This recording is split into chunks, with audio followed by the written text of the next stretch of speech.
સુરતના પાંડેસરા વિસ્તારમાં જૂના ઝઘડાની અદાવતમાં સુરત આવેલા યુવાનની હત્યા કરનાર સગીરો સહિત 7 આરોપીઓને ઝડપી પાડ્યા બાદ 4 આરોપીઓનું સ્થળે લઈ જઈ વરઘોડો કાઢ્યો હતો।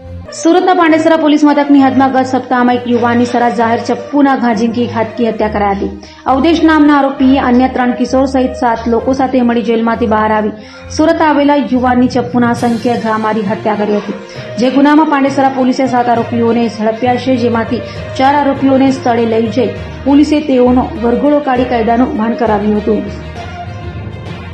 भाई लोग बनोगे गुंडागिरी कभी नहीं है, कभी नहीं, कुछ भी नाटक नहीं किए, कुछ नहीं। चलो अभी आगे सबको बोलो कभी गुंडागिरी नहीं करेंगे। चलो भाई लोग भी बनेंगे, सबको काम करोगे तो जोर से बोलते रहो, बोलो।